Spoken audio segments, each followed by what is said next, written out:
Hello friends, welcome to study buddy club. I am Prateek Thakkar. दोस्तों, exam में marks लाने के लिए आपके अंदर इनपुट और आउटपुट दोनों ही बहुत अच्छा होना बहुत ज़रूरी है। हमने काफ़ी सारे वीडियो में इनपुट के बारे में बताया हुआ है, जैसे कि पढ़ाई में ध्यान कैसे लगाएं, पढ़ा हुआ याद कैसे रखें। पर आज हम बात करेंगे कि आउटपुट कैसे करना है। मतलब आप जो रीड करते हो, आप जो याद रखते हो, उसका आउटपुट कैसे करना है। आउटपुट एग्जाम में याद करना भी हो सकता है और लिखना भी हो सकता है। तो आज हम उसमें से लिखने के ऊपर बात करेंगे, यानी राइटिंग के बारे में। एग्जाम में आपको लिखना होता है, सो ऐसा जरा भी नहीं है कि अगर आपको 80 मार्क्स का आता है तो आप उस पेपर में या फिर उस एग्जाम में 80% लेके आओगे। नहीं, ऐसा नहीं होता, क्योंकि अक्सर स्टूडेंट्स राइटिंग स्पीड के कारण पीछे रह जाता है। मतलब वो 80 मार्क्स का लिख ही नहीं पाता एंड सो वो 80 मार्क्स नहीं ला पाता। वैसे भी एग्जाम में लेंदी बट इजी क्वेश्चंस ज्यादा पूछे जाते हैं, जिससे स्टूडेंट्स कंफ्यूज हो एंड पेपर पूरा ना लिख सके। सो उसके लिए आपकी राइटिंग की स्पीड ज्यादा होना बहुत जरूरी है। सो लेट्स बिगिन एंड देखते हैं कि राइटिंग स्पीड कैसे बढ़ानी है। दोस्तों, राइटिंग स्पीड में जो सबसे इंपॉर्टेंट पार्ट होता है वो आपकी पेन का होता है। आपकी स्पीड आपकी पेन पे काफी हद तक डिपेंड रहती है। सो सही से पेन सिलेक्ट करनी बहुत जरूरी है। उसके साथ साथ लिखते टाइम कौन सी गलतियां नहीं करनी है पेन से रिलेटेड, वो भी मैं आपको इस वीडियो में एंड में बताऊंगा। दोस्तों, यहाँ पे मैं आपको 3 ट्रिक्स बताऊंगा जिससे आप अपनी राइटिंग स्पीड को बहुत ज्यादा इंक्रीज कर सकते हो। So first one is light weight pen. Friends, मैंने काफी सारे स्टूडेंट्स को देखा है, वो पेन के लुक के कारण या ब्रांड नेम के कारण वो पेन परचेज कर लेते हैं एंड उसे यूज करते हैं, जो अक्सर थोड़ी बहुत भारी होती है। दोस्तों, आपकी पेन जितनी भारी होगी आपकी राइटिंग की स्पीड उतनी ही कम होती जाएगी। अल्सो आपके हाथ में भी थोड़े टाइम के बाद दर्द होने लगेगा एंड आप ज्यादा नहीं लिख सकते। सबसे पहले आप उसकी साइज को देखो एंड डिसाइड करो कि आपको कौन से साइज की पेन चाहिए।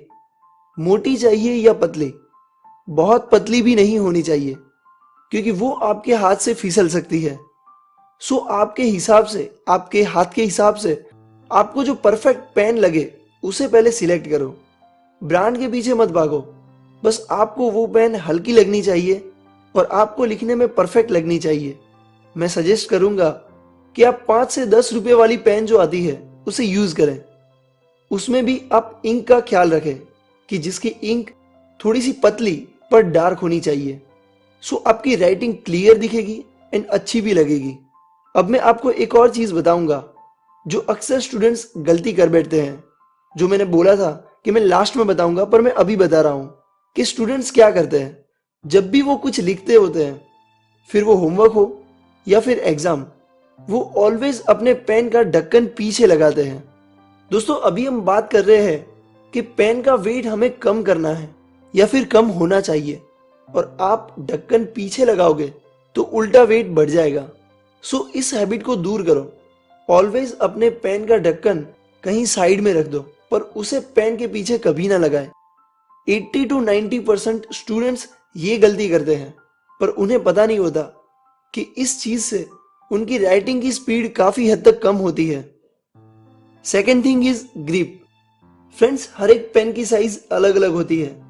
सो जैसे मैंने पहले भी कहा कि आपको जो अपने हैंड के हिसाब से परफेक्ट लगे ऐसी पेन को सिलेक्ट करें, पर साथ साथ आपको उसकी ग्रिप पे भी ध्यान देना बहुत जरूरी है, क्योंकि जब हम काफी सारा लिखते हैं तो उंगलियों में पसीना होता है, जिसे हम पेन अच्छे से नहीं पकड़ सकते। सो ऐसे टाइम पे अगर पेन की ग्रिप अच्छी नहीं होगी तो आपको बार बार उंगलियों को साफ करना पड़ेगा, या फिर आपके हाथ से वो पेन फिसलती जाएगी, जिसे आपको पेन को काफी बार एडजस्ट करनी पड़ती है। सो जब भी आप पेन बाय करो, उसकी ग्रिप देखो कि उसकी ग्रिप अच्छी तो है ना, पेन हाथ से फिसलेगी तो नहीं ना।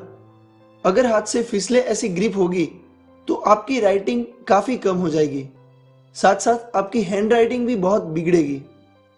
Third thing is practice. जैसे याद रखने के लिए हम एक बार अच्छे से समझ के पढ़ने के बाद हम 2-3 बार ऐसे ही पढ़ते हैं, या फिर इसे हम याद करने की प्रैक्टिस करना भी कह सकते हैं।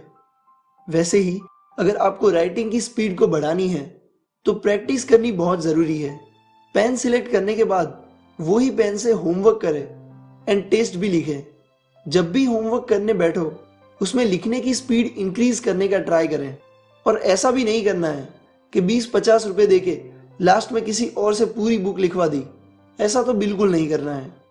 आई नो होमवर्क आपको बोरिंग लगता है, पर उससे आपको काफ़ी सारे बेनिफिट्स हैं जो मैंने अगले भी 1-2 वीडियो में बताया हुआ है।